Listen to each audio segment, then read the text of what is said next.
Hank Batiste, he's a very good tailor, cravats.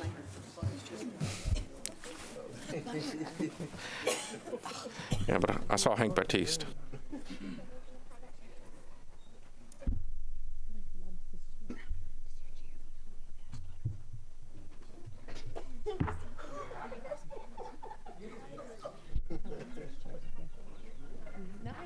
Well, what am I going to do? Sit down. Good evening. I'd like to call this meeting to order. Today is February the 5th, 2019, and we're here for our first regular February meeting of the school board. I'd like to take the opportunity to welcome all of you, and if you wish to speak during the hearing of citizens, please pick up a card in the rear of the chambers, print your name and topic clearly, and return the card to our board assistant, Kathy Tompkins, who sits over to our left. At that appropriate time, I will call you up to speak. Please join me now by standing and pledging allegiance to the flag under the direction of Sarasota High School ROTC Color Guard, under the direction of Sergeant Major Shepard. Forward.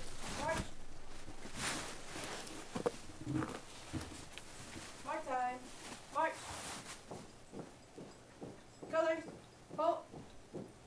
Left. Face. Reset. Arms. I pledge allegiance to the flag of the United States of America and to the republic for which it stands, one nation, under God, indivisible, with liberty and justice for all. Order. Arms. Colors reverse. March.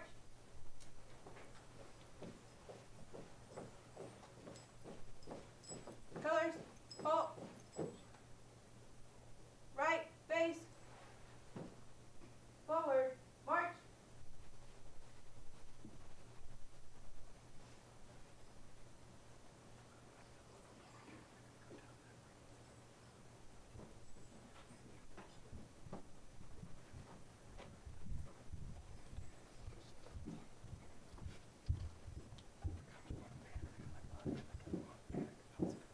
Colors. Halt. Right. Face. Pose. The colors. Reset. Arm.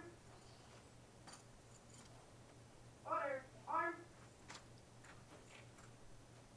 Left. Face. Forward.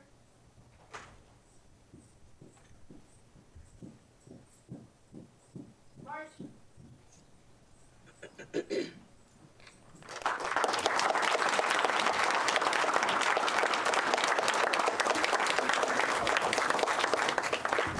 Thank you, Sarasota High School. Today we have a Sarasota High School junior as our student representative.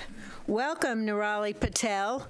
Can you please tell us a little bit about yourself and what you're doing and where you think you are going to college? So I'm a junior from Sarasota High School. I'm currently in the ACE program. I'm a part of 5 clubs plus the SDMT at my school. I'm a student representative. In the future, I want to go into politics or international diplomacy, hopefully going out of state. Yes. College is hard to get. Hopefully going out of state. And you're a junior, so you're not quite sure about college yet, correct? I mean, I know I want to go to college. I'm just not 100% sure which college yet. Well, best of luck, and thanks for being here today. Thank you. I just gave her a certificate to let her know how much we appreciate her being part of our school board meeting.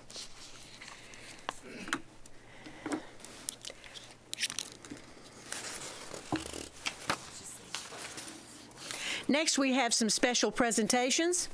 The first of those is a presentation regarding the Attendance Awareness Poster Contest. I'd like to call Chris Renoff, the Executive Director of Elementary Schools, and Beth Duda from the Patterson Foundation to the podium, please. Good evening, Madam Chair, members of the board, Superintendent Bowden, Mr. Hardy, Ms. Patel. you're going to have to tell them about the stretch goal that you've got. First of all, I just want to start by saying, attend today, achieve tomorrow.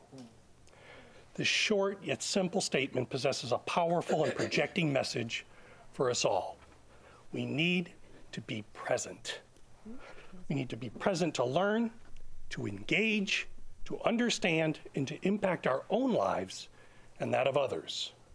Tonight is one of my favorite school board meetings because tonight is an opportunity to recognize and celebrate some very special groups for helping us to create awareness and convey the essential message about the importance of daily student attendance. First, we just came from a party up in Blue 221, and it was for these terrifically talented students, so please give them a big round of applause.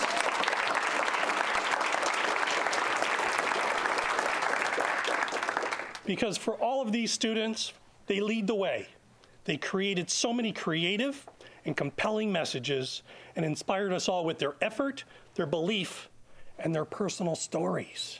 And I can tell you right now, boys and girls, all the boys and girls in all the elementary schools across the county are watching, and they're so proud of each and every one of you, so congratulations. Second, to our good friend and the director of the Suncoast Campaign for Grade Level Reading, and her amazing, and I mean amazing team, Ms. Beth Duda and the Patterson Foundation. Thank you. For their passionate leadership and their enthusiastic support, not only of the campaign, but tonight's attendance awareness poster contest.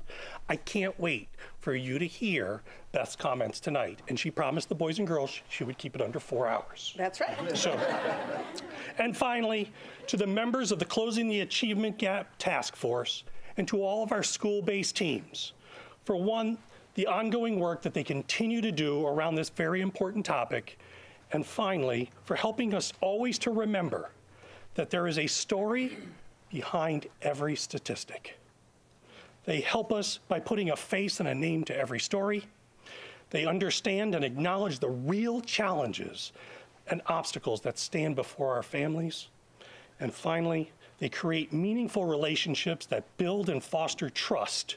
And it's the first step in the process for success for our students and our families. So thanks to the collective efforts of everyone and the steadfast focus on attendance awareness, we are making healthy strides and sustained strides in the area of attendance. We, obviously, the percent of students that are present each day in the Sarasota County elementary schools hovers around a healthy 97%. And chronic absenteeism is at an all-time low for the 3rd year in a row. So yes. So without further ado, I'd like to turn it over to Beth to further highlight the work, but to really focus on the true stars of the evening. Thank you very much. Thank you, Chris. I'm thrilled to be here. Chairman Goodwin, school board members, Superintendent Bowden, thank you for the opportunity to represent the Suncoast Campaign for Grade Level Reading's Attendance Awareness Poster Contest and share with you the success of these incredible students. The Suncoast Campaign for Grade Level Reading is a 4-county effort now. We just received notification that DeSoto County has become one of our campaign communities. We are working in Charlotte County, Sarasota County, and Manatee County. And as you know, our focus is to help all children read on grade level by the end of 3rd grade. The Community Foundation of Sarasota County, the Patterson Foundation, and the administrators, principals, teachers, and paraprofessionals working in Sarasota County schools are the driving forces of our work. Part of a nationwide movement, we're focused on addressing the most common obstacles and issues that impact a student's success. One of our key areas of focus, as you know, is school attendance. Superintendent Bowden and all of our Sarasota County principals and assistant principals, along with our other school leaders, know from experience and common sense what the research confirms for us. Showing up for class matters. Students can't benefit from the investments in high-quality instruction and a more engaging, rigorous curriculum unless they are in their seats. As early as the first month of school, chronic absenteeism, missing 10% or more of the school days, can be an early warning sign of academic trouble. By 6th grade, chronic absenteeism becomes a key predictor that a student will drop out of high school. We are proud to work alongside all of our colleagues at Sarasota County Schools as we strive and achieve improved attendance. This year, with funding from the Patterson Foundation, the Suncoast Campaign for Grade Level Reading held its 4th annual Attendance Awareness Poster Contest, with Sarasota County participating for the 4th time. We estimate that 49,911 students made posters with the message, "Every day counts." This artwork was judged by their peers and their teachers, and we have student-level, grade-level winners in all of our counties, K through, thank you, okay, K through 5. Those families will be joining us at spring training baseball games. We have our Charlotte and DeSoto County families attending a Rays game in Charlotte County. Our Sarasota families will be attending a Baltimore Orioles game. And in Manatee County, we will be attending a Pittsburgh Pirates game. We're looking forward to those wonderful celebrations. But tonight's celebration is even more important. These are our regional winners. Out of all of the students who created posters, each one of these students won their particular grade level for Sarasota County. So if you think 31 posters were created in each category, so these students did an incredible job. And we are going to present them to you. You'll notice on the screen their posters are being scrolled, so you'll have an opportunity. Each of these outstanding artists used their talents to share the Everyday Counts message, and each of them received an iPad in a special ceremony prior to this meeting, attended by proud principals, assistant principals, teachers, and family members. I now present to you our kindergarten winner, Miss Greta Jones from Ashton Elementary School. Welcome, Miss Heather. Our first grade winner, Abby Lee from Tatum Ridge Elementary School.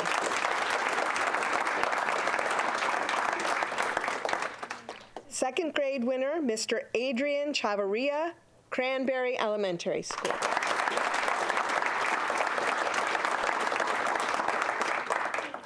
Our third grade winner, Anna Zhang from Pineview School.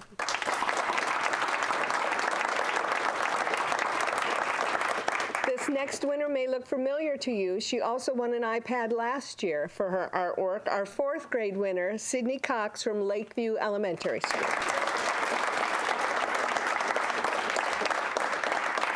And our fifth grade winner, Jasmine Smith from Taylor Ranch Elementary School.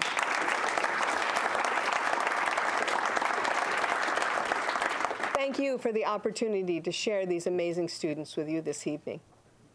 Great. Yes, oh, picture, okay. We're getting a signal. So I think we're going to say, how do I two say steps towards Heather. Hey, Jane. They want to stop. Yeah. You can roll me down.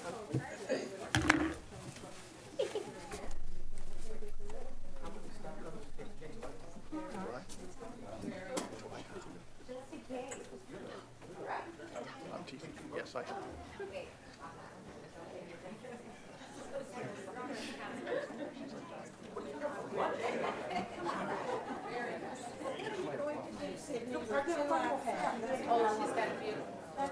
Oh, I got like 1 more month to say that?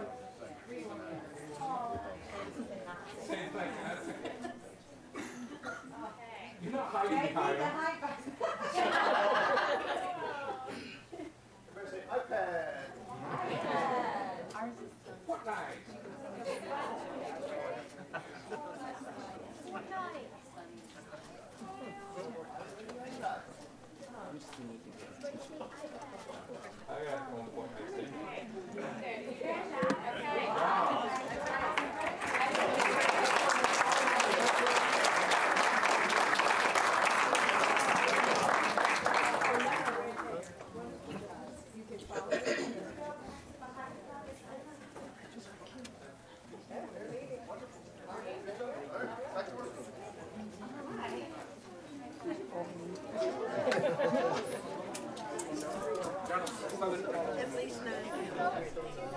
I don't know. Yeah. 9. 10, if it's a boy, I think 10 pounds. I just don't want to break records. Never do. Thank you all for being here. And next, I'd like to invite Dr. Dawn Clayton to the podium for a Black History Month presentation, which is so important to all of us this month. Dawn? Yes, I was trying to get that picture to look better for you, but okay. Sorry about that. Good evening. Good evening. We are so happy that throughout the month of February, students throughout Sarasota County are discovering the many, and there are many, contributions of influential African Americans who did notable things, including being artists, scientists, educators, doctors, actors, lawyers, abolitionists, and many others that have greatly impacted the civil rights movement. In short, in Sarasota County, we celebrate Black History Month and the contributions made by African Americans to cultural diversity and social equality. As we honor diversity this month, we also want to take time to recognize 3 of our very own educators. Tonight, we will recognize 2 of our very own, a current educator, a legacy educator, who have both undoubtedly made an indelible impact within the Sarasota County community. But first, we want to encourage one of our very own students who has clear aspirations of becoming a future teacher. I am honored to introduce to you today Jacoby Green, who attends Booker High School. I had the great opportunity to know Jacoby as one of my shining students when I was the proud principal of Emma E. Booker Elementary School. Jacoby is very involved in school and community activities. He is continually honing his leadership skills. In fact, he serves on several boards, including CareerSource, Suncoast. Tonight, Jacoby will tell you a little bit more about himself. He will also introduce our very own current educator. Finally, our very own current educator will share a few words with you about her journey through education and others that have impacted her trajectory. Finally, she will introduce to you our legacy educator. Please join me in welcoming Jacoby to the podium.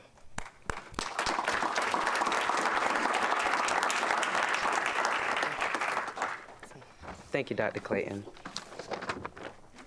Good evening, school board members, Dr. Bowden, assistant superintendents, and executive directors.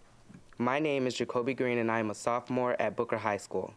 I would like to thank Dr. Rachel Shelley, the proud principal of Booker High School, for the opportunity to continually help me develop my leadership skills. My future career goals are to become a teacher and eventually a judge. Being a teacher to me is about helping students, and that is exactly what I would like to do. But tonight, I want to thank you for this opportunity to introduce my former principal, Dr. LaShawn Frost. I spent 3 life-changing years at Booker Middle School where Dr. Frost has guided me, supported me, and helped me to develop my leadership skills. As I worked with the many clubs and organizations at Booker Middle School, Dr. Frost helped me find my inner strengths and talents that continue to help me in the wonderful programs at Booker High School. Now please help me to welcome the Sarasota County Principal of the Year, Dr. LaShawn Frost.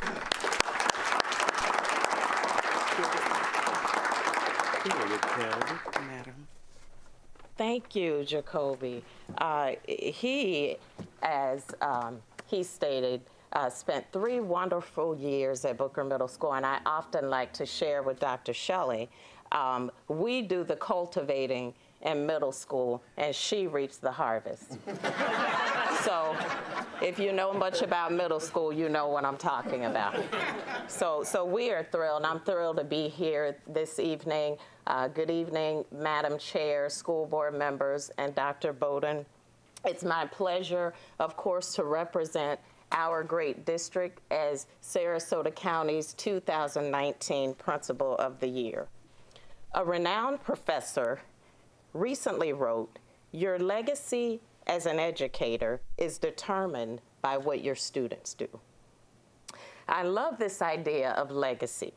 When I think about my own career as an educator and the teachers that empowered me to take responsibility for my own learning, to become a maker, a dreamer, and a builder. Teachers that inspired me to grow into an innovator who would change the world. And I stand here this evening to say that I believe I am changing the world. I am who I am today because of the many teachers who inspired me as a young girl to become strong, smart, and bold. You often hear people describe what it was like the moment that they met their hero. Well, let me share tonight.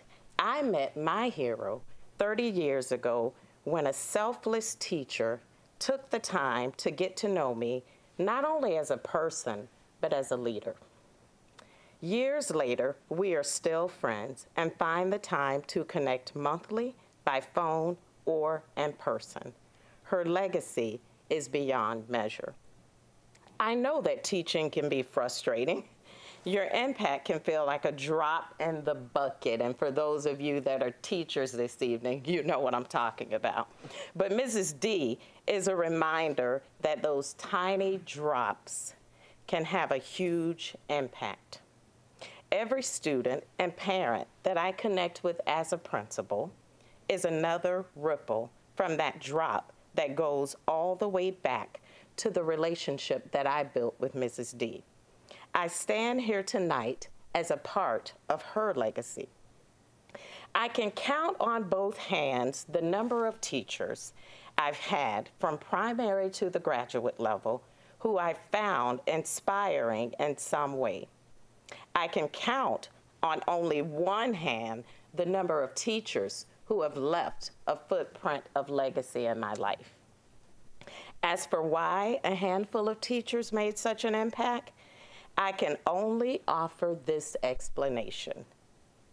They had a passion for education, a genuine care for the growth of their students, and gave their best every single day. Sometimes the latter was tough to do, but despite the challenges, they managed to empower me for greatness. I've been fortunate to have teachers who had confidence in my ability to tackle a challenge and come out ahead.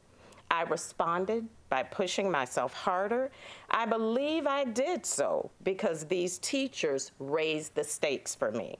They wanted to encourage big questions and expand my thinking so that I pushed myself and I saw others do the same. An inspiring teacher is like a personal trainer who knows how to lead you to your limit, but not let you give up or pass out. When a teacher leaves a legacy, they are your advocate. You feel the freedom to take risks, so you try a different approach or you adopt a new mindset. Despite mistakes and failures, you feel a little bit wiser and you gain a little bit more confidence. An unknown author once said, "A good education can change anyone. A good teacher can change everything." That is the reason tonight excellent teachers inspire and leave a legacy. Ask Jean Batty, who served as a Sarasota County educator for over 40 years.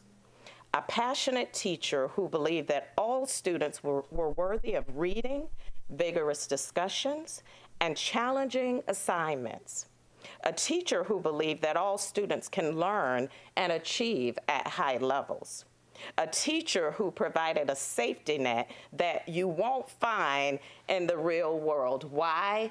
Because students in elementary school can't be fired. Did you all get that? You can't be fired. You can't be fired in elementary. So it's like a real world experience. In the business world, you can be fired. In elementary, you can't be fired. And Miss Batty created that type of environment. She was a teacher who had an enormous opportunity to change students' lives, and she changed thousands of lives. She raised the stakes for children and always knew what they were capable of. She was confident that her students would always be reminded of her legacy, and they would remember the things that she taught. Mrs. Batty found others who shared in her passion and vision for teaching. She once said to me, "The people you choose in your life should be a positive reflection of who you yearn to be." Thank you, Mrs. Batty. I embrace those words and stand today as a passionate educator with a vision of inspiring tomorrow's leaders. I live your words through my school building. I model it in classrooms and throughout the school corridors, at after-school and extracurricular activities. I inspire my students to walk as scholars because they know that scholars make dollars. Mrs. Batty was a teacher who embraced countless opportunities to leave a legacy and become a game changer. She was the epitome of a game changer, every day in every way. And now, ladies and gentlemen, it's my turn. Mrs. Batty, though no longer here, has left a legacy that will never be forgotten. She will forever be our game changer. Thank you for leaving a legacy, Mrs. Batty, that forever lives on. Ladies and gentlemen, I'd like to introduce to you tonight Mr. Batty to speak of this amazing game changer.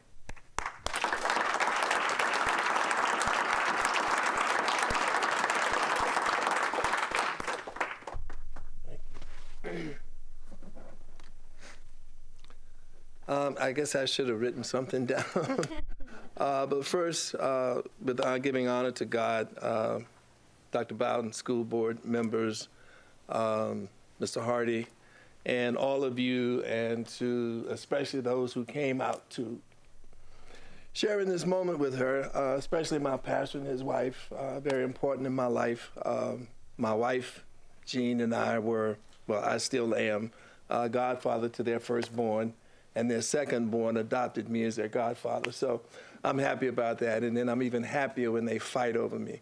But this is about Mrs. Batty, and I'd like to ask my son to come up and share this with me. I'm not gonna let him say anything because he'll be here all night. And I am going to try to, you know, keep it as brief as I can, but you know, there's so much about Jean and, you know, her time in the Sarasota school system. Oh, and also a special recognition to Assistant Superintendent Dr. Laura Kingsley, because I know she had a lot to do with this, and we appreciate it so much. Come on, man. All right. Well, you know, if I had to describe Jean's method of teaching and what she was all about with the kids, it would be two words, and that would be love and devotion. I often called her, and I considered her not a teacher to her students, but a servant, because that's exactly what she did. She served her students. Whatever it was that they needed, she provided. If you guys, school board, didn't provide the supplies, she went out and she bought them. If there was a kid who needed an uplift because they may be having problems at home or whatever, and she thought that a lunch or a dinner would help cheer them up, that's what we did. We would take them out to lunch, we'd take them out to dinner. If there was a kid who showed up in the wintertime without a coat, couldn't afford one, we'd take him out shopping and get him a coat. So it was all about love and devotion for her.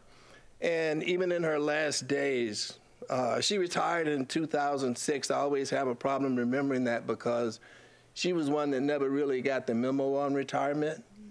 When it was time for call for subs at the beginning of the year, she was the first one to raise her hand and call up, I'm gonna sub. And if she wasn't subbing, she was volunteering. And in her last days, and she was very sick and she had gotten weak, she would struggle out the door to go volunteer. Subbing had, kind of taken a back seat because she didn't know whether she was going to have the energy to answer that call. But she was always volunteering, and I would ask her, why are you doing this? You don't have to do this. She said, I know I don't have to. And one day, she had left something home, and she called me and asked me if I could bring it to school for her. And so I did. And when I got there to the classroom, the person that dragged out of the door that morning, I didn't recognize in the classroom because it was the kids that energized her, and she was so full of life and just so full of love. And I can't express that word enough, love, because she really, really, truly loved her kids, not just the students that she taught, but all the students. And, it kind of rubbed off on me. And I'm going to challenge all of us to be teachers of our children. You don't have to have them in the classroom. If you see them misbehaving, check them. We grew up in this era where the village really did raise children. My mother knew what someone else's kid was doing. Someone else's mother knew what I was doing. So she had that kind of attitude, and it was about all the children. And she also had a humility about her. In fact, she would probably frown on this and say, what are you all doing? But that was just her. And I just want to thank you guys for this honor. It means so much to me and my family. And if she was looking down, and I know she is looking down on us, she would simply say, to God be the glory. So thank you all so much for what I consider a tremendous, tremendous honor.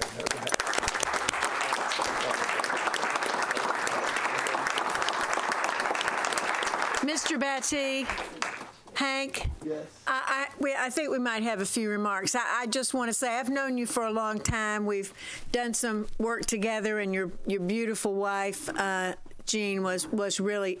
You both have lived a purpose-filled life of service to others, and you can't count the number of lives that Jean and you, because I know a lot of things that you do as well, have changed. And, we're so fortunate to have you in this community. I know how impactful this has been for LaShawn, because LaShawn is one of those bright stars. And what she's doing at Booker Middle is significant. The numbers of success and how out-of-school suspensions and other behavioral issues have changed and decreased. It's just phenomenal. LaShawn, thank you so much for all that you are doing. You are a star, and we love you, and we know what a great school you have. But the recognition for Mr. Batty and his wife, Jean, are really special, and I want to say you're the best. Thank you so much. That means a lot. Thank you. Ms. Robinson? Yeah, I met LaShawn like 18 years ago at a leadership event, and she truly has or is a leader in our community. But Hank, he stand up. Yeah. I look a heck of a lot worse when I don't have Hank helping me. He's the one that got me into wearing braces, and they're not suspenders. I don't know what the difference is, but he does. And when you go into, he's not just a great tailor. He's there offering, life advice while he's, measuring you up, and you see the pictures of his grandkids and hearing him talk about the community and his wife and his family. It just, it energizes the people who come into Cravats. So thank you, Hank, for everything you do. Thank you, Eric. Mrs. Ecker? Mrs. Ecker? I'm here. I'm pulling my mic closer. I would like to thank all of you. You all have done such a wonderful job and made such an impact on the students in Sarasota County. My grandson went to Booker Middle School, and LaShawn really took him under her wing and did an amazing job with a shy little boy who didn't know who he was or what he wanted to do. And then from there, he went to Booker High School, and I have another one at Booker High now, because the Booker schools are tops, especially for the VPA program. Both of those, the middle school and the high school, are phenomenal. Mr. Bhatia, I met you years ago at the Quay. That was a long time ago, and that's the first time I met you. I want to thank you and your wife for your contribution to everything that you're involved with in Sarasota County. And I'm pleased to meet your son tonight. It's really a pleasure. Thank you all. Thank you. Well, I want to just say, Jacoby, we are watching you and expecting great things from you. I've seen and talked to you before, and best of luck to you. You really are going to do great things. I know that. So thank you to the Booker middle and high school family. And this is a great month to be recognizing people in the African American community, because this is a very important and significant month. So thank you, Dawn Clayton.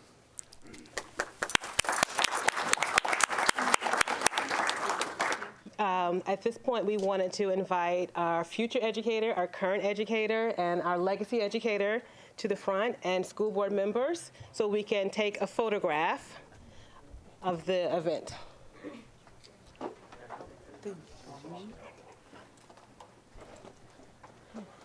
Sorry about the flashing.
So, are your kids Noah?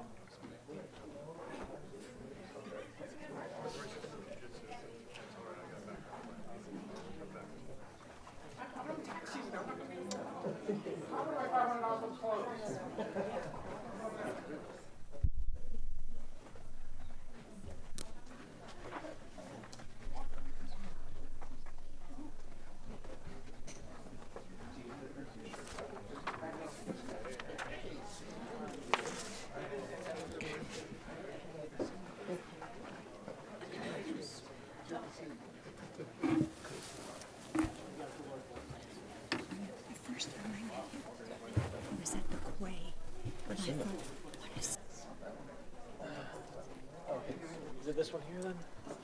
All right, I know I have all three open, so. And that ends our special presentations. Next up, we have our superintendent's report. And I will mention this, Shirley Brown is not with us tonight. She is traveling back from Chicago and her plane was delayed, so she will not be at the board meeting this evening. Dr. Bowden. Yes, ma'am. I wanted to take a moment to recognize our school resource officer that's on duty this evening. The back of the room, we have school resource officer Joe Wolin. Officer Joe. Joe's got a unique story in that he is, yeah, we can clap for Joe. Joe is assigned to Gulf Gate Elementary School, but Joe has a history with Gulf Gate that predates the implementation of our school police force. He had worked there both as an ESE aide and as a substitute teacher. And so he is from, I'm going to say this wrong, Bayonne, New Jersey, in which he is a retired sergeant. He worked in their housing unit, worked with low-income families, and was part of a community-oriented policing unit. And so we're so excited to have Joe as part of our school police department. Welcome, Joe. Great to be here. I've got another number of items. I'd like to invite Roy Sprinkle up to the podium. I asked Roy to put just a very, very short presentation together. As school board members and members of the community, I want to make sure that we have good, accurate information that is out there about our employees' salary and benefits. And so if you could just clarify where we are on teacher salary and benefits, there may be some misinformation out in the community. No problem. As quick as I can, without digging in too deep, I'll try to take you through just some factual stuff about our salaries, benefits, and where we're kind of falling with an overall picture nationally and locally. A lot of comparisons have been made recently, you may have read them or not, about our salaries here in Sarasota, especially as they compare to Manatee County, which makes sense because Manatee County is our sister county. They're very similar demographics, number of students, they have a referendum, so a lot of comparisons, probably a good comparison for us. On an average, we're also compared to the national average. And take a look, yes, Sarasota is below the national average. Florida is way below the national average. We are way above the Florida average, as you can see, and you can also see where Manatee's average salaries fall as comparison to the state of Florida and the national average. So, and this doesn't include a very, very generous benefits plan, which we also have. So you have to also take that into account, not to mention we don't pay state taxes in the state of Florida. As you look at Manatee County, they do, their first year teacher salary for the first time since I can remember is higher than ours by $105. And that is probably where the comparison ends. If you look there, they will recognize for an experienced teacher up to, say, 8 years, where we do 15 years. They do also recognize for a master's degree at $907, where we're at $5,000. They do recognize for specialist degrees. They do recognize for a doctorate at $5,000, where ours is at $10,000. So yes, they have us by 105. After that, it goes up very quickly. And that doesn't include what they pay in for benefits, because remember, we pay zero on benefits. They do not. Average teacher salary, just to take a look at, it was said that our teacher salaries dropped for the last 3 years in a row. That's true, absolutely true. There's also, if you'll take a look at 15-16, third in the state. 16-17, third in the state. 17-18, dropping again, third in the state, and that did not include the 4.25% raise. So once you put that in, we were probably at or right at 1 in the state, and probably not a drop, a very little one at that. So a little off there as far as how we have dropped. The reason we've dropped, I'm going to get into here real quickly, why we've dropped in salaries, and it's even though we're giving raises every year. This is just to take a look at, it was also mentioned that we lost 253 teachers last year. Absolutely true. We lose a lot of teachers every year. We have a lot of teachers.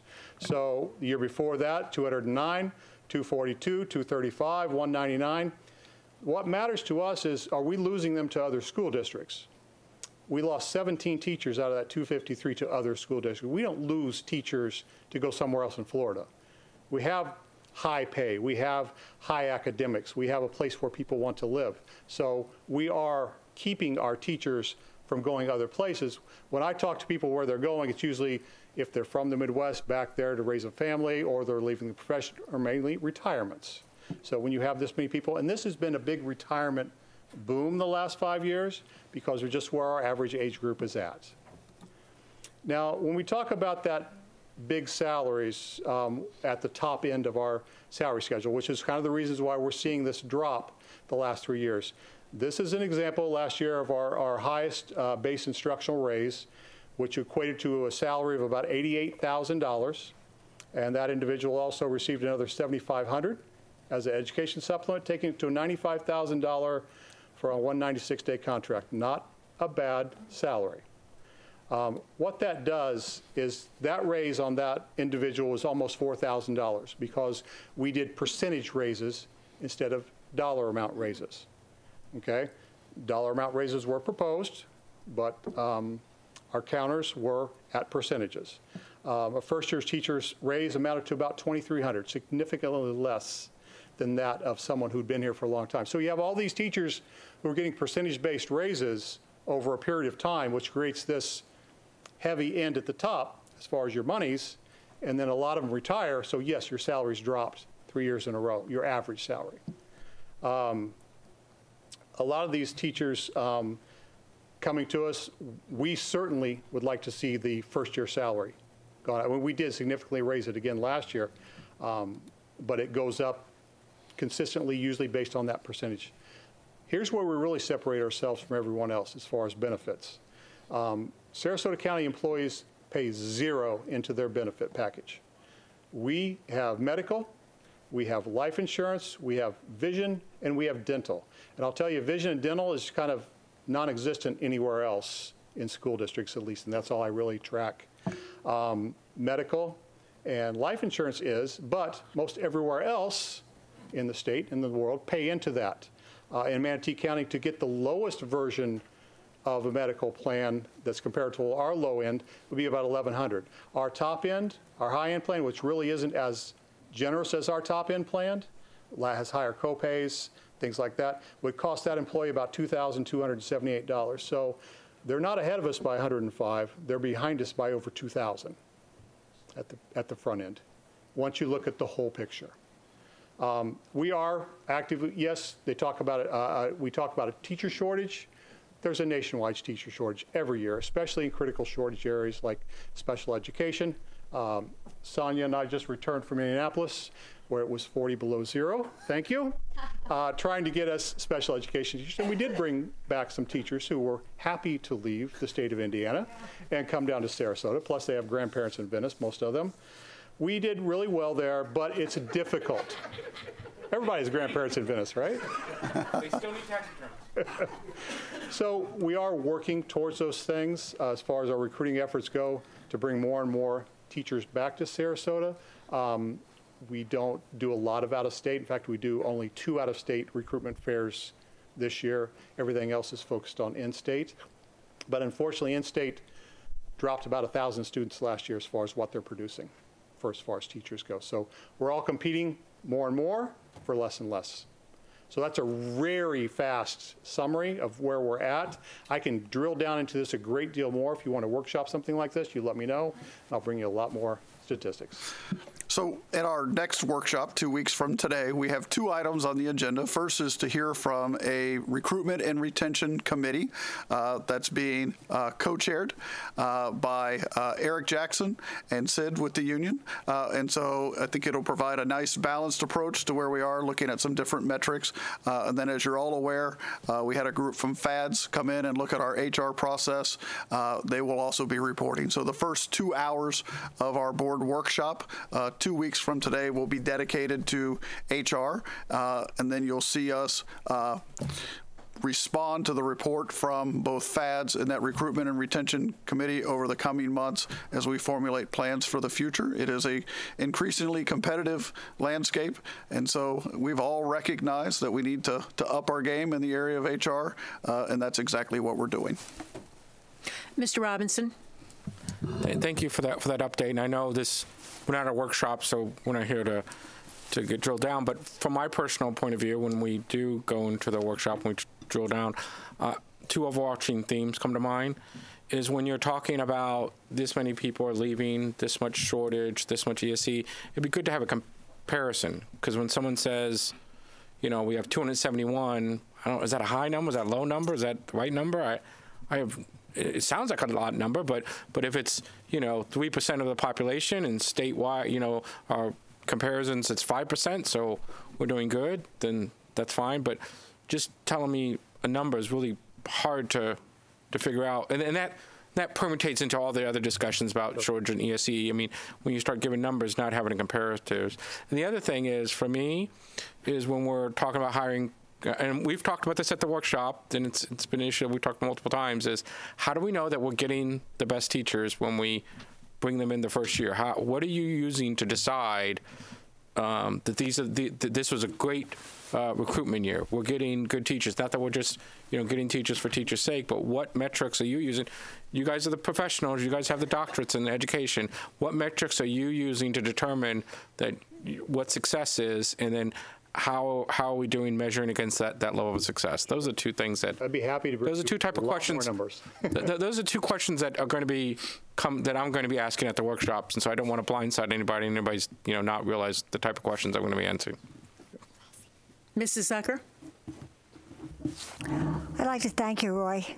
It was really a well-needed reminder of what our salaries are and what we have done over the last few years, especially since it's been such a topic out in the community and on billboards. So thank you very much for that update. I appreciate it.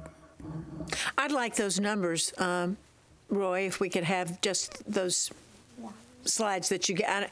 I don't need to drill down. I'm not going to take over and be the HR expert. I think a comparative, perhaps with counties of similar size. Mm-hmm.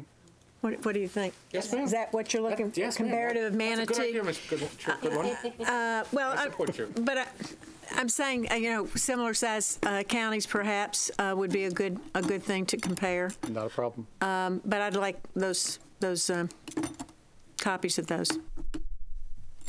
Anything else?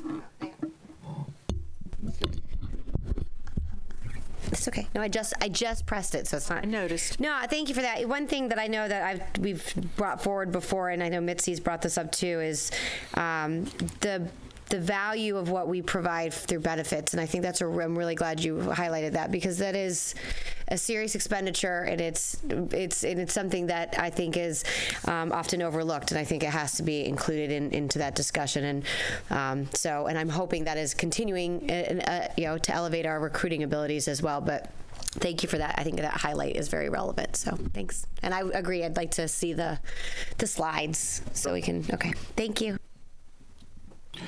And that's about half of what Mr. Sprinkle proposed. We cut it in half for you today. About 2 hours ago, you cut it in half. Yes. Thank you. Next, I would like our Chief Financial Officer, Mitzi Corcoran, to come forward. Each of you has received a copy of our operational audit, which happens every 3 years from the Auditor General's office. And so, although it is not a financial audit, and we need to make sure that we separate the operational audit from the financial audit, it still fell on Mitzi's desk to be the point person with the Auditor General. So she's been engaged with them for almost a year. And so, I've asked her to just kind of hit the tops of the trees. You've received that report in its entirety. But having said that, if you could just take us through the operational audit and see if you can put it in some context for us. Sure. Good evening, board members. Nurali? Yes. Welcome, Superintendent. Mr. Hardy. So yes, the superintendent asked me to kind of give you an overview. So he's kind of stolen half of my thunder on the entire first page because we didn't talk before this. But so basically, as he mentioned, the district is audited by the Auditor General at least once every 3 years. These different audits consist of an FEFP, student enrollment and transportation funding audit. We call it the FTE audit, which Rodney Davidson's reported to you on the past. We have an operational audit, which kind of reviews the district's processes and administrative activities. And then there's a financial and federal grant audit that occurs. So the federal and financial audit is required every year. So on the off Auditor General years, that's when our external auditor comes in and does those audits. So for 17-18, the Auditor General performed the operational, financial, and federal audit. There were 11 different Auditor General staff on site who began work on February 12, 2018, and their audit work continued through November 27, 2018, when the audit went for final review. So during the 9 months that the Auditor General staff were on site, they performed testing, review, and evaluations on volumes of processes, procedures, and district transactions. Their activities are outlined over 6 pages in the operational audit and 4 pages each in both the financial and federal audit reports.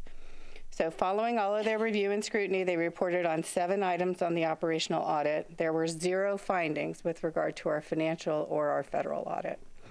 So in the graphic that's up here, it lists the 7 audit findings that were located, which was verification of subcontractor licenses, general conditions and costs on general GMP agreements with our construction management firms.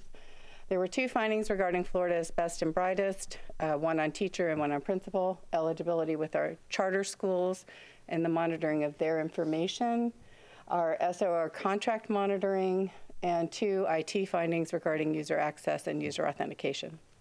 So based upon those, we thought we'd actually had a pretty great audit, to be perfectly honest with you. I've got another slide here that shows that in 2012, we had 15 audit findings for that year's operational audit. In the 14-15, we had 12, and this current year we had 7. So we're on a downward trend, which we're very happy about. What about the former slide when you showed other counties? So yes, this is among comparable school districts in Sarasota County. So Lee County Schools received 15 findings, St. John's 14, Escambia 14, Manatee 9, and we were 7. Okay. There are other school districts. Charlotte County is a neighboring school district. They had only 4. They're substantially smaller. Their volume of work is maybe smaller, but yes, I mean, we were quite happy. It is interesting to note, though, that the Auditor General usually has a set list of items with which they are auditing. So our last audit cycle, it was virtual instruction programs. I think the audit before that was adult general education programs. There are certain things that they kind of focus their attention on. So the Florida's Best and Brightest Scholarship Program was new in 17-18 when they added the 800 for effective, 1200 for highly effective teachers. Before it was just ACT, SAT scores and being highly effective. So again, our counterpart or comparable districts have many of the same or very similar findings as we did. So Lee County had 4 of the same findings that we had on our report. St. John's had 5 of the same findings. Escambia was 2, Manatee was 3. So there are many things. Pretty much all of them had a finding regarding subcontractor licensing, because I think the standard industry practice is that you contract with a contract management firm, and it's their responsibility to make sure their subs are licensed and verified. Our process from this point forward shall be that they will provide us with all of those licenses. We will verify them also, keep them in a file, and have them available. So those are the kind of things we're doing. The one item that is of particular note, or has been discussed quite a bit, has been the general conditions and costs. I will let you know that we have gone through this a number of times because DOE, once they get the audit report, follows back up with us. So it's not that once the audit's issued, we're kind of like, phew, glad that's over and move on. So DOE follows up and asks questions on the audit findings also. So we've gone through this with a fine-tooth comb on this particular finding. And I truly believe they had all of the information that they requested. And I've actually since contacted the Auditor General's office also to have them go back and look at the records that they have compared with the records we provided and see if we can't do something about that. So right now we're still working on that. But there wasn't anything about it. It was some labor costs and some other things. We know exactly where the dollars are, and we don't line item budget on a GMP. And the overall GMP for that project for vertical construction came in $56,000 under budget. So anyways, that's that one. So if you guys have any other questions, I'd be more than happy to answer. And so before we take questions, I just want to make some general comments. I've always taken the mindset that we welcome audits, have been very open to bringing in groups like FADS, having some discussion about, MGT and some of those roles, is that I think we have to, as a district, open ourselves to having outside people look at us. When you go over an audit report, as much as I'd like for there to be no findings, each of those findings is an opportunity as a district for us to examine our operations, to decide if we need to make changes in our practice, and to get better. And so I welcome this. I have to say, as a staff, I'm very proud of this audit. But yeah, there's some things we can do better, and we'll get better because of it. And I think we need to be open to having outside eyes look at us. One of the things that you'll have to discuss in the coming months is the development of an internal auditing department, and that will become a perpetual process, is that we will have this entity, be it an individual or an agency, who continually examines the organization. And I think as a staff we have to open ourselves to that and to see that as an opportunity to get better. But there are those that wish to criticize, and if they're looking for ammunition to criticize a very large, complex organization like a school district, then audits provide that kind of fodder. And so we have to prepare ourselves as a district that if you're going to be open to this process of continual improvement, you have to understand that there are those out there that may try to use it for other purposes. But I don't think that should limit us in any way in embracing the role of an internal auditor and working to examine our practices on a daily basis in the thought of just continual improvement.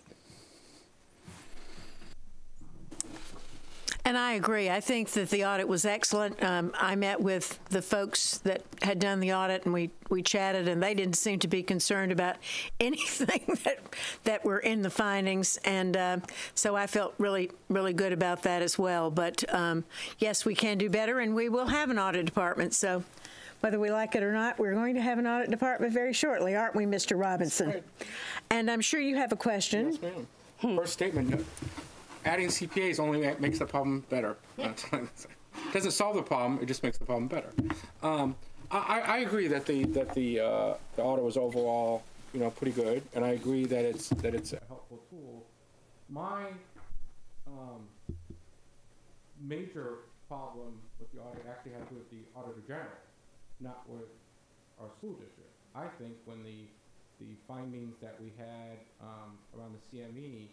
I think when they did the sampling, Mitzi's probably better at this than me, but I think once they did that sampling and came up, they should have expanded their sampling size. I thought that was, I would say that they breached some sort of auditing standards by once they did that audit and came up with that standard and didn't expand upon it. And what it really does is, from our point of view, it hurts our ability to get better. Because the question is that they had such a small sample size, it hurts us, our ability to say, was this a one-off? Did we have the answers to every question, and this really is just a disagreement between us and the auditor, or is there really a systemic problem? And I think that if they would have expanded their sample size, we could have that answer, and it could help us become a better school district. I'm not yielding the floor, but go ahead. Well, and I think as we talk about an internal auditing department is when you get reports like this, I think it is very logical to go to that auditor and say, is this an isolated or take a deeper dive? And so when we have that capacity in-house, you direct their work. And so as a board, you can say, there are 7 findings. This one in particular causes me a certain level of concern. Is it an isolated incident or is it systemic? And you can charge your auditor with going out and looking at similar projects and similar line items. And it really provides that that opportunity. Yeah, so picking back on what you were saying, and maybe this is occupational hazard, I think that we should engage an independent external auditor now to look at this particular issue to see, is this systemic and transcends this one particular contract they do. I mean, we have a few responsibilities. You have most responsibilities. We have a few. And certainly when you're talking about policy, which their recommendations, their policy and procedure, policies in the very first sentence, and when you're talking about fiduciary oversight, obviously that falls within the scope of the board. So I'd like to make a motion that we contract with an external auditor to expand the sample size of the findings to find out if it's systemic or not. Second.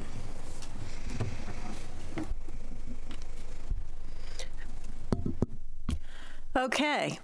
So any discussion from that? Caroline? Bridget? I guess, Bridget, you're next.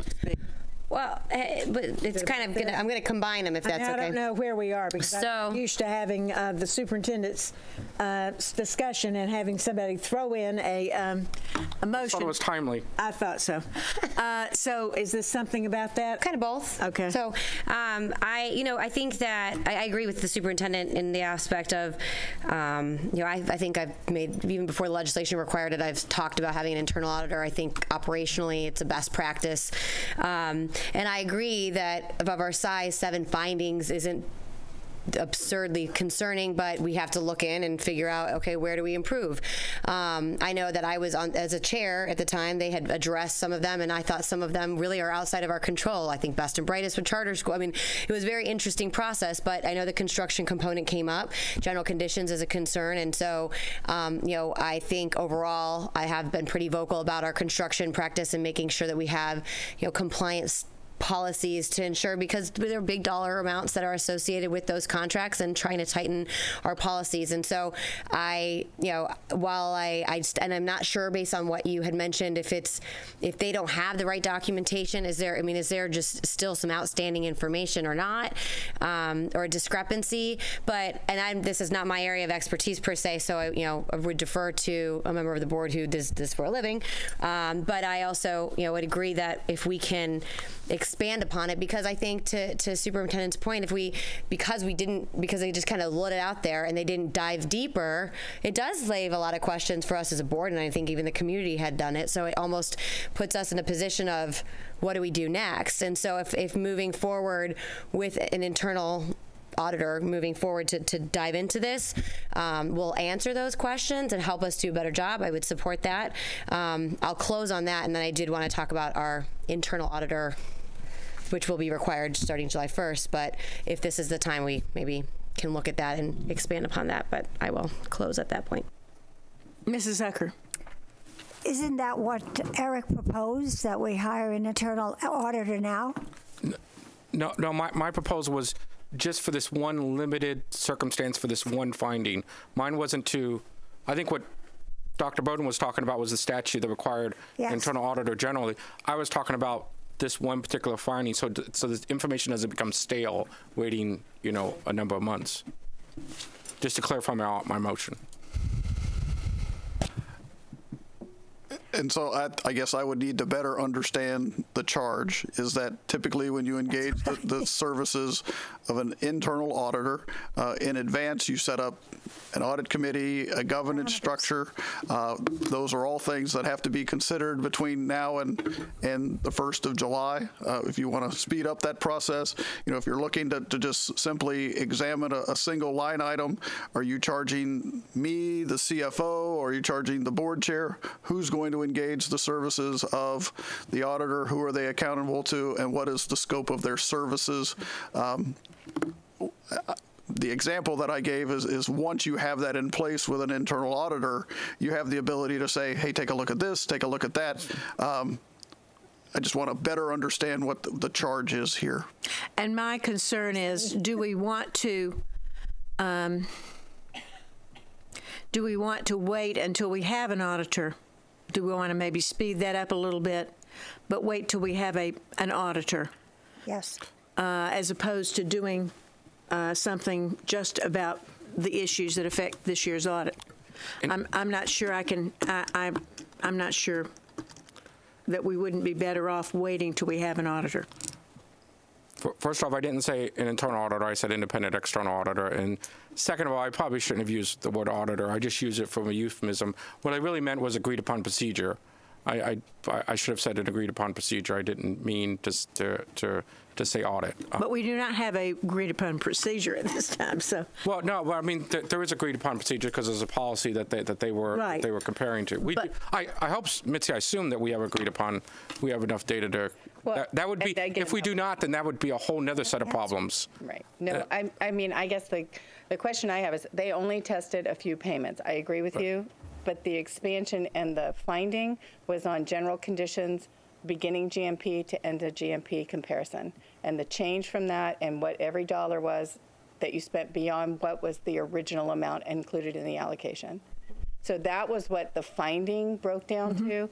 So in order to know what that is, you have to look at every single pay application for that entire project for that GMP. So I'm not sure if you want us to look at other GMPs to see if that happens. Yeah, but I know that this was the look at least 3 GMPs because it included Brentwood and 2 for Northport. So I would suspect that the person would take a sampling. It wouldn't be every other one. They would take another sampling, and then from that sampling, they would be able to determine how much they needed to expand the sampling. You can get a consultant to do this. It really doesn't even have to be a CPA to do agreed upon procedure.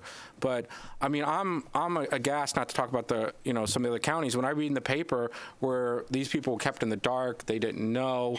I don't want to be that person. I don't want to be when this comes out that this problem was systemic in nature, and we didn't, and simply because the AG didn't expand their scope. And maybe just occupational hazard to mine, but I mean, it can't be a shock that I'm the one proposing this. When I saw this, can't be totally in shock, and so.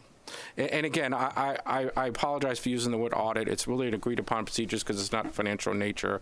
It's not according to GAAP. It's according to I assume a state rule, state regulation. So they're going to be reviewing our documentation and comparing to a state regulation. And so that's really technically an agreed upon procedure. And the agreed upon the procedure is, I assume, is created by the state in this situation, or the AG wouldn't be reviewing it. So just to change nomenclature, instead of an audit, agreed upon procedure by an independent external person. Okay, are you done? Yes. Under the supervision of? The board chair. Bridget? Well, thank you. Mr. Robinson somewhat answered my question. I was going to ask him to restate the purpose so that we're clear. And so it would be, and I think you formally answered it, but just for clarification, you're recommending independent external audit agreed upon procedures, and that would be under the direction, we would be directing the chair to identify a firm to go forward and, okay.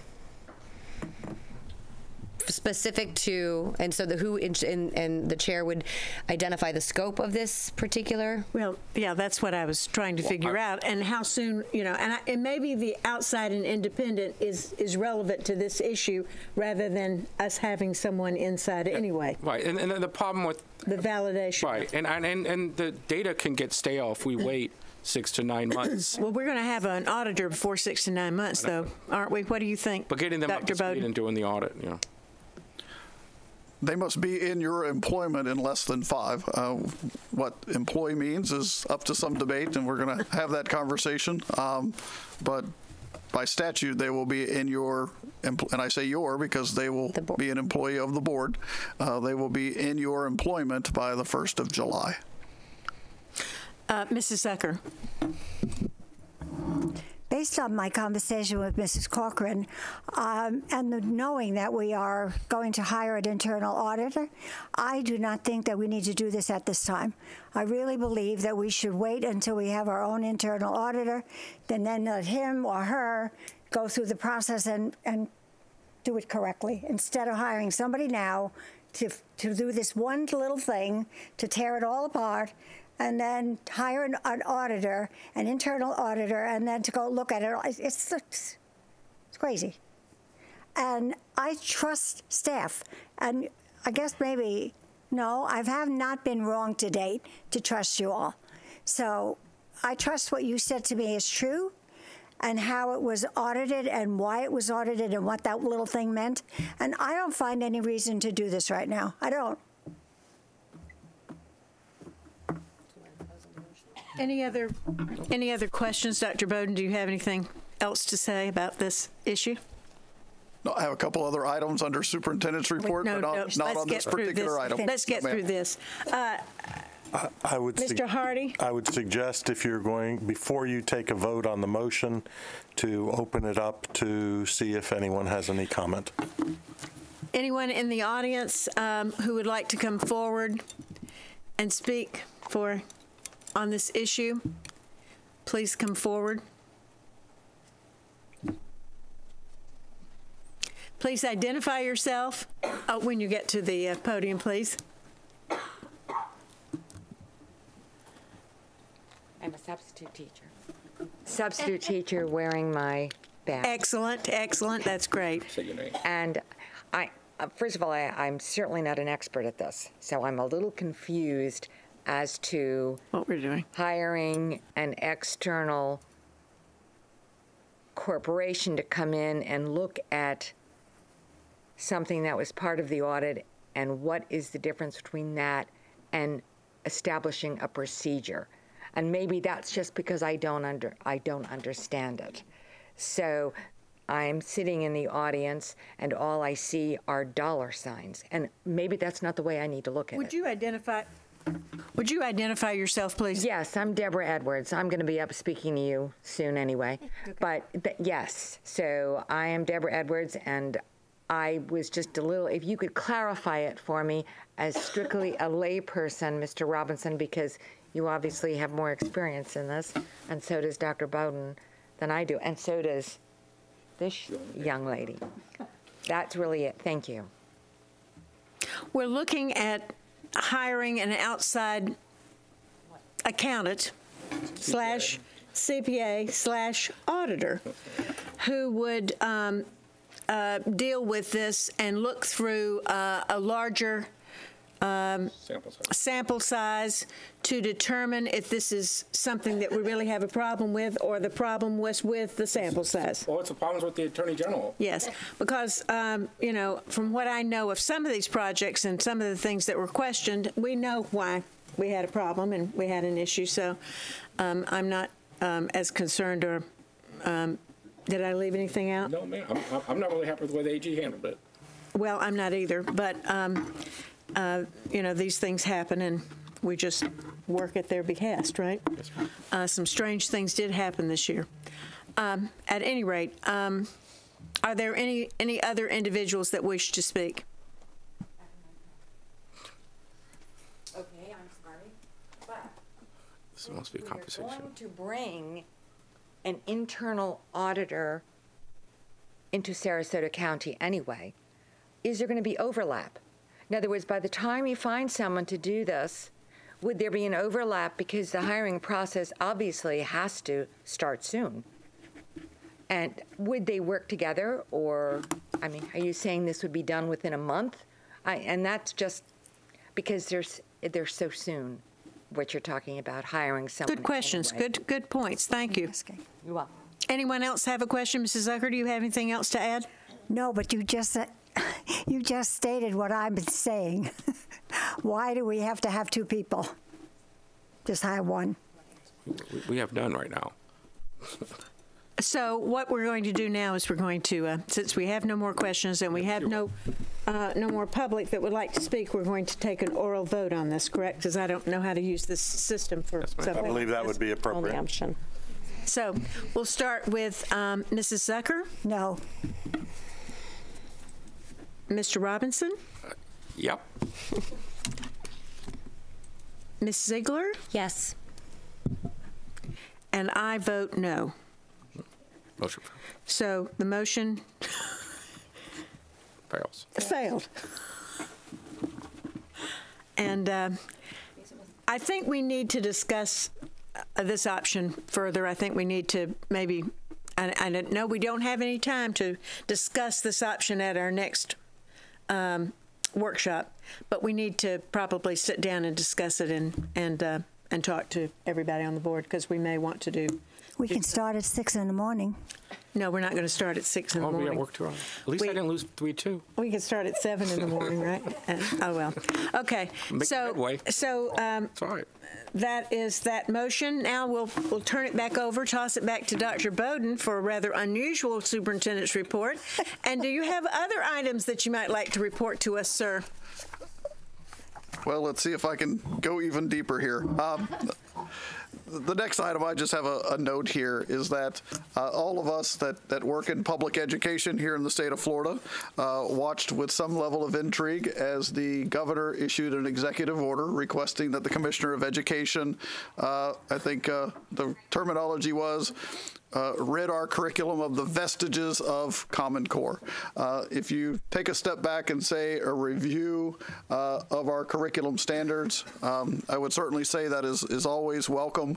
And so we put out a statement end of last week, basically commending the governor for looking at the standards. The next item that I have here just happens to be that I have a pre-planned trip to Tallahassee on Sunday. And one of the meetings that I have is with the commissioner. When I meet with the commissioner, I will certainly extend to him that any resources we have here in Sarasota County, we have a very rich curriculum department.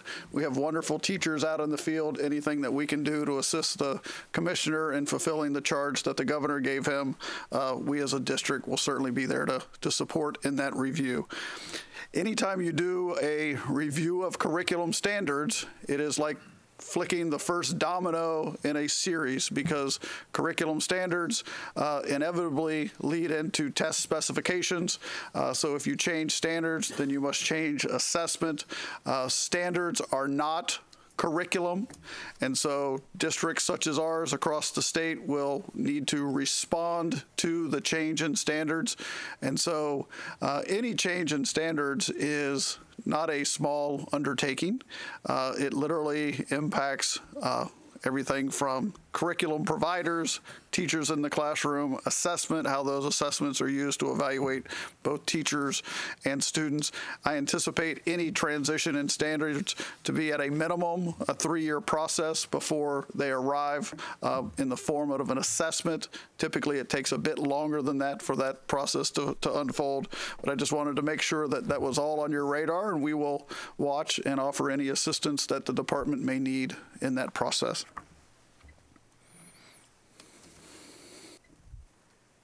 Mrs. Zucker.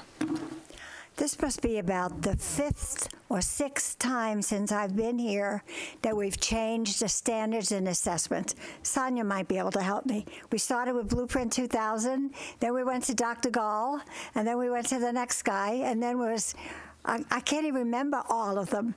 And then Common Core, we got out of Common Core, Florida State Assessments, and the teachers all the while kept saying to me, why in the world are you doing this? Why don't you just let me teach? Why do you keep changing the standards and changing what it is I have to teach? And at first I didn't understand them, but I sure do now, because here we are again, changing what we're asking the teachers to do.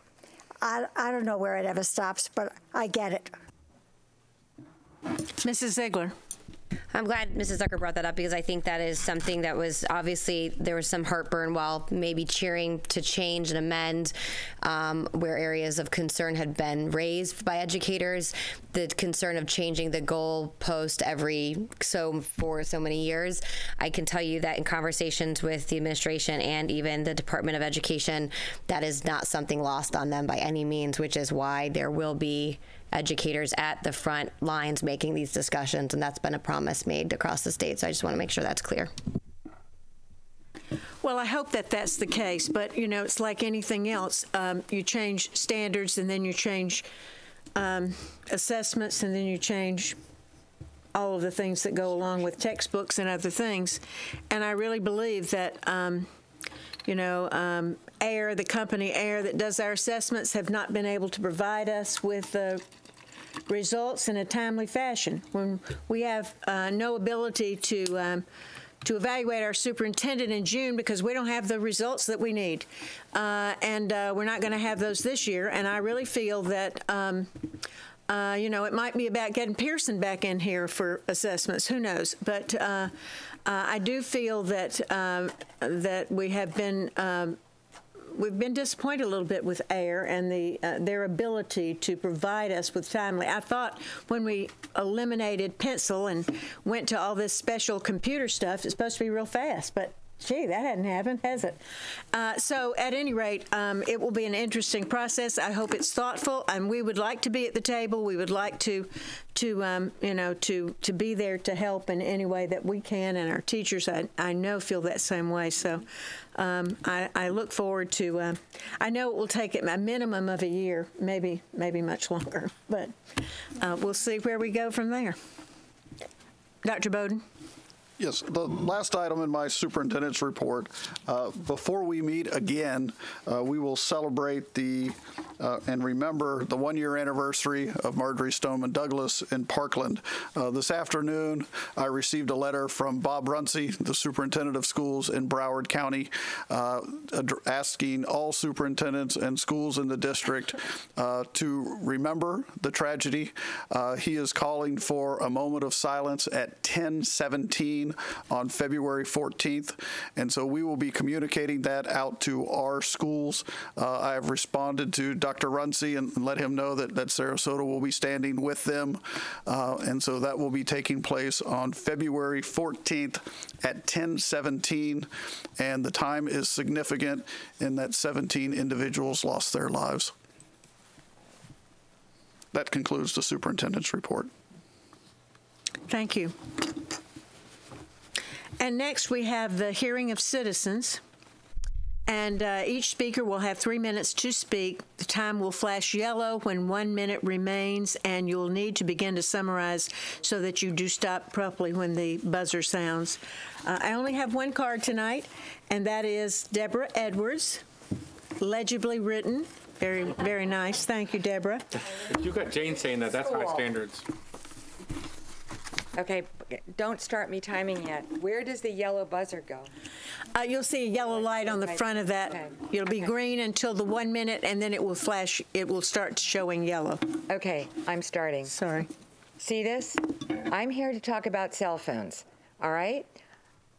A subject dear to all of our hearts. I don't know where you are in terms of rules and regs. I have been subbing here for 9 years. I primarily sub in middle school and high schools. And elementary school, absolutely, no phones. Kids know, and I remind them when I walk into a classroom, I am a sub who will take your phone. And I warn them several times, and I have taken phones. Now, I have had discussions over the past month with classes, with kids, and we've discussed this. And it's very interesting because cell phones are here to stay, and I know that. It's irrational and unreasonable to think that we're going to be able to forbid cell phones in a classroom. We're not going to. All right? There's fear that I've had kids say, well, my mom's on the phone. I said, tell her to call you later. She's texting me. I don't care. What if it's an emergency? And there is a fear because of the school shootings. There is that fear. So I have been in 3 classrooms in 9 years where I have had the shoe bags up there. I would recommend clear shoe bags behind the teacher's desk along the side. I was recently in a classroom where they had phone chargers. So this is a plus for kids. When I spoke with students about this, they were mostly positive about that. I've had kids say to me, yeah, but you know, I should be entitled to do this. If I've done all my work and I've done everything, why can't I use it? And I had one boy say, you're not going to take my phone. I said, yes, I will. He says, it's mine. I said, this isn't a democracy. Schools are not democracies, people. So I am going to make one request. Regardless, okay, quickly, regardless of what you decide, make sure the parents and students are educated. Families are educated. Schools are not complying, people. They're just teachers within the schools are letting kids use the cell phones. I'm telling you, that's happening.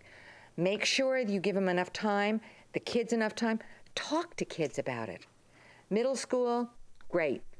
Let them do something with it. Put you know, give a bucket that you'd give them one warning, you put it in there. When they do something kind, they get the cell phone back. High schools, it's an issue. And yes, cell phones interfere with education. They interfere with learning.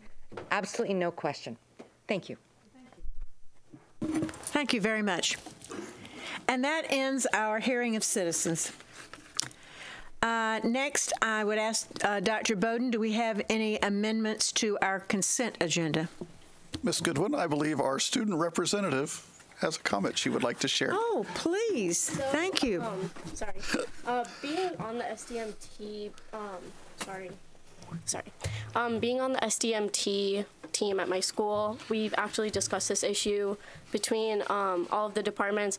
Personally, from my standpoint, being in the ACE program, it's not really an issue because a lot of the times there's a shortage of computers. So teachers would allow us to use our phones to do that research, which is fine. It's never been a problem. The policy that is in place now, as far as like the teachers that I've talked to on level ACE, honors, they all accept the policy now, and it's worked for everyone, except for the few students who don't comply. Those are just the few students. But as far as I know, most of the population is not with the whole not having phones at all, because like she said, technology is here to stay.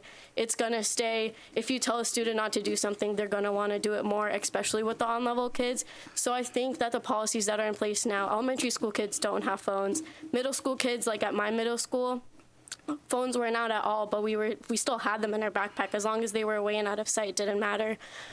With high schools, the teachers that I've had, it hasn't been a problem except for those 1 or 2 students like that are on their phones. Teachers just take them away, like that's what they do. But as far as like I think and what other teachers think at my school, putting in place a policy isn't going to make the situation better at all. So. Oh, okay. Thank you for that. I really appreciate it. They don't have computers. Yes. Right. Computers. But you're in high school too, and you're a bright student who really understands that and gets it. So, but I appreciate these comments because I think these are very helpful to us because we are studying this issue, and we did not make any decision today, Eric. We have moved that on to a meeting in April, I think. That's when she said she didn't want to go to Florida State College. That's what she said. Okay. All right. So, do we have any amendments to our consent agenda, Dr. Bowden? Yes, ma'am. Item 7 are the approval of the instructional classified personnel report. There was an addendum added after the agenda was made public. All right. Do I have a motion, please? Move approval of the consent agenda with the item 7 amendment as noted. Second? Second. Thank you, Bridget. Any discussion? All those, well, let's vote. Hey, Aye. It's done. No. You hit OK, then cancel. I hit OK, and then Do I get to vote confirm. for Shirley? I hit confirm. Did I hit confirm too soon? It's supposed to hit cancel. No? It's up on our screen, so. I voted. I already I voted. hit cancel afterwards. What does it show? That I voted? No. For the record, we have a new system. That's why. We have a brand new system tonight. Did someone log Shirley? Did I screw it Why up? is her computer asking for a vote? Caroline just did it. Oh, did she just do it? Or? Yeah, she just did it. Did I vote? No, Zucker was the last one to vote. You voted. Well, what's going to happen with Shirley now? It passes. It passed 4-0. It passed 4 to 0. I don't know if it passed or not. I didn't see it anywhere. It was up on the screen. Well, I can't see the screen from here, you know, my eyes. Oh, okay. Up there. Shirley did not vote, of course. And so that ends that. Now we move on to new business. And we have, now I've got it back on my screen again. Why Oh, put they're that ahead of again? you. Because you're fixing to do the new business, the textbook. Oh, okay. So, Okay. I would move that the school board approve the adoption of instructional material for social studies, grades 6 through 12, as presented. Second. any discussion? Dr. Rocco, would you come forward, please? with a big smile on your face, and give us a little update on both of these. Rob was like, no. No, I just heard Dr. Roca's name. You're like, my name's not Dr. Roca. I'd love both of you to come forward. I think this is even better. See, we thought we just give us an idea of the process that happens. These next two items are amendments regarding new textbook selection, and this is pretty important stuff. So would you please give us an idea of the process that we go through? Absolutely, and Rob is here should you want to go deeper. So every year we have a textbook adoption cycle, and we follow the state's model. The state puts out a series of textbooks that they've already vetted with input from teachers Florida-wide, and we base ours off of that short list.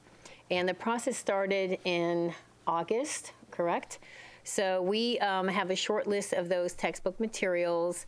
Rob does an awesome job recruiting teachers across all of our schools. We had up to 50 teachers in our elementary group that looked at the K-5 science. That's a pretty significant number of teachers.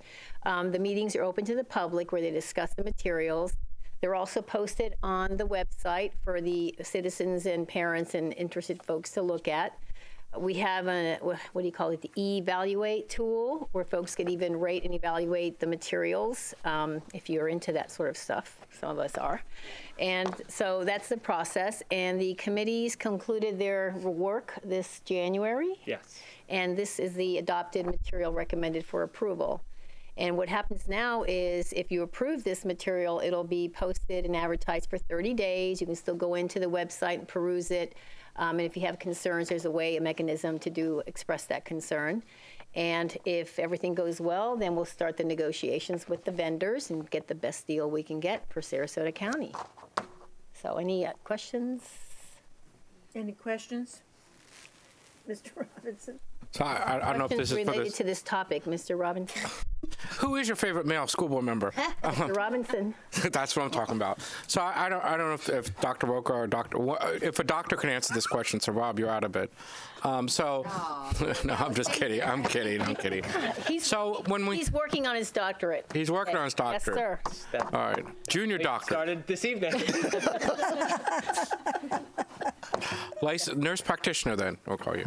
Okay.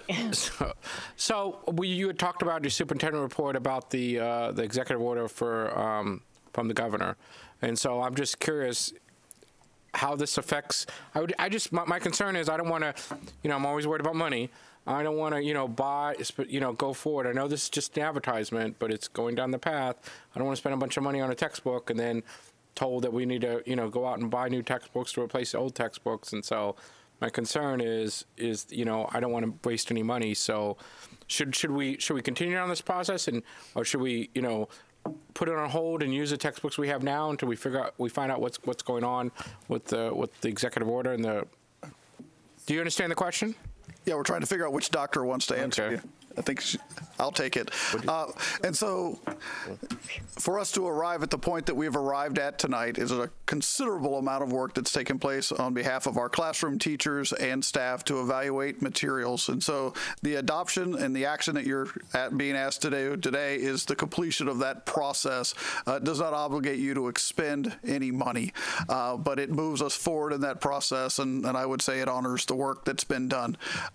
Certainly we have to understand the timelines in regards to the curriculum review, what the possible scope is. And so as we get an understanding of that, certainly the questions that you ask, I would say are appropriate before we expend money, but I would not at this point recommend that you hold up this vote, but charge staff to get a full understanding of timelines before we move forward on any expenditure of funds. And when do you expect that to occur?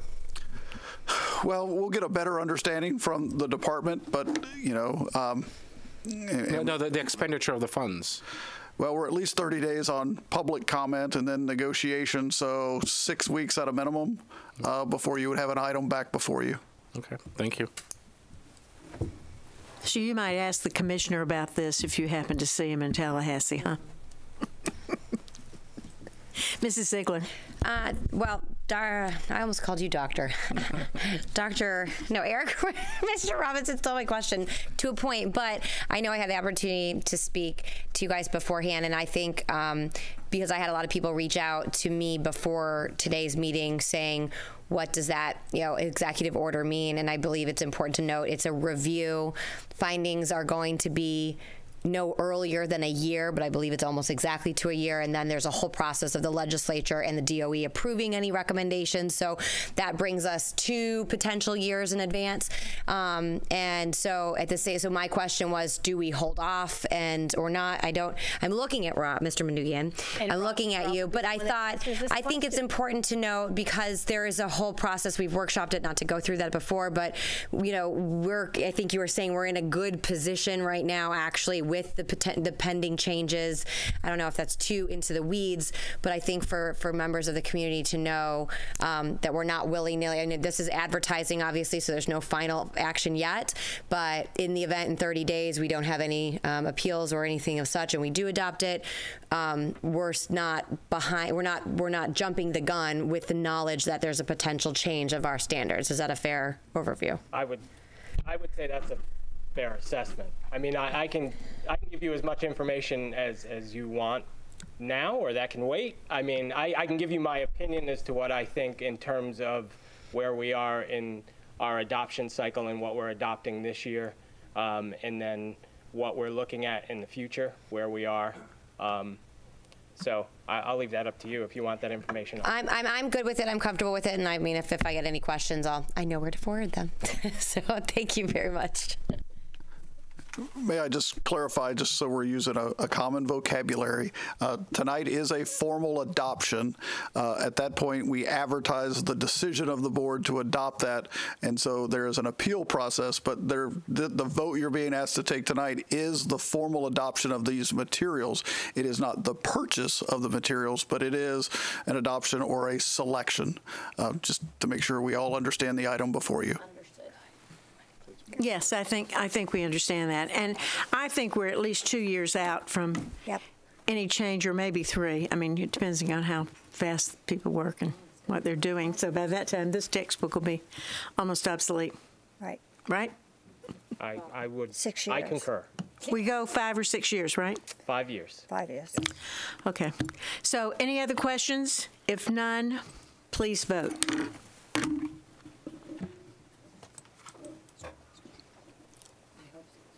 And then you hit confirm, right? I think you hit abstain. No, you okay. Can abstain. Abstain? Cancel? You hit confirm, right? Yeah, you can't vote for Shirley. I didn't vote for Shirley. I'm a proxy. Okay, and that passes. I have no idea. Right up there. 4 to 0. It's up there. It goes up there. It's up Where? there. 4 to 0, 1 absent. Well, I can't see that. It's got to be here on the screen. This is not working for me. No, it's not for me either. It's 4 to 0. Thank I you. don't like it. The vote passes 4 to 0. Is there some way to get that on the screen? Is there some way to get the vote on our screen? On your screen by hitting the presenter button on the little touchpad here. She's got to vote by. Then how are we going to vote? We're looking at the screen. Oh, you mean I've got to go to in and look? I thought maybe there was some way of getting it on the screen. I can't imagine that there isn't a way of doing that, but. So she can call the vote. Okay, moving right along. I'm going to move right along. I would move that the school board approve the adoption of instructional materials for science grades K-5 as presented. Second. Any discussion? Please vote.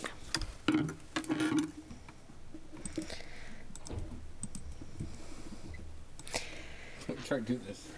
How was it delayed? It's 4. And the vote passes 4 to 0. One absent. Any discussion toward the end of our meeting now that we've finished new business? Mrs. Ziegler. Thank you. I know that during the superintendent's report that we touched on the AG's audit, but I also wanted, I know I brought up the statute and requirement for us to have an internal auditor. I know this is not the time that we'll discuss it, but the timeline is fast approaching. So I know we have a very packed agenda, at least of what I've heard, and I'm going to have a baby, I think most people. So I'm trying to, but I'm going to be digitally accessing as much as I can and during the March month. But I did want to kind of get a sense from the chair if we have a sense of timeline, because July 1st will be here before we know it. I don't have a timeline. I don't know if Dr. Bowden does, but I think we will be discussing it, and we'll let everyone know. Okay. Shortly. All this kind of came along very quickly tonight, so I'd like to have a little time to digest it and figure something out, but we will get back to you. Okay, and the other question for clarification, because I spoke with our CFO about this, but really if you read the statute, it's really a discussion for the board, because we will be addressing, the board will be either hiring a person or a firm. There was a question as to whether it was eligible within the language of the statute. Is it a firm or a person? I spoke with DOE, and certainly we have the flexibility to do both, but I also am not the attorney, so I did talk to him and ask him about that as well, just so we're on all the same page. Well, as Dr. Bowden mentioned earlier, the word or the verb that is used in the statute is employ. It does not say whether that's employ an individual as an employee of the school board or employ an individual or firm externally, like you employ me to be the lawyer. Okay. The statute does not say one way or the other. It simply says employ. The legislative history, the report, simply tracks the statute. It doesn't really give anything more. So I would say that the board can employ someone however it chooses to employ someone. Okay. That at least is not foreclosed by the statute. Perfect. Thank you. All right. This is something for in the next couple of weeks to discuss. Mr. Robinson. And for the sake of Ms. Ziegler, since she's going to be out, I mean, I tried to watch it online today, and I couldn't. I was having difficulties doing that. And then when you try to watch Channel 19, not all the time is this being shown live on, not Channel 19, Channel 33. Channel 20. 20, depends on where you live. We turn it on your provider.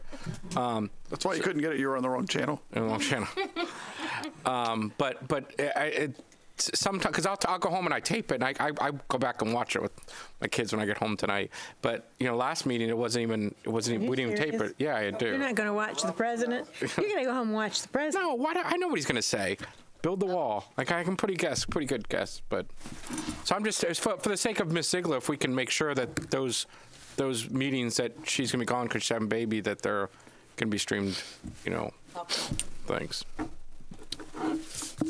Anything else? Anybody else have a discussion point? Not a discussion, a comment. I think Mrs. Ziegler. I mean, Mrs. Zucker. Excuse me. I'm the Z. Miss Z, yeah. Z to my right, Z to my left. Just for the record, yes, I will be in Tallahassee on Sunday and Monday and Tuesday, but I'm not with the superintendent. Okay, well, that's good to know. I would just like to say that a couple of announcements. Our next monthly work session is Tuesday. It's February the 19th, 2019. It starts at 7 a.m.? No, it starts at 8:30. Sounds late, doesn't it? I was in at 4:30 this morning doing taxes. And our next monthly regular board meeting is Tuesday, February the 19th, 2019, same day at 3 p.m. We're adjourned.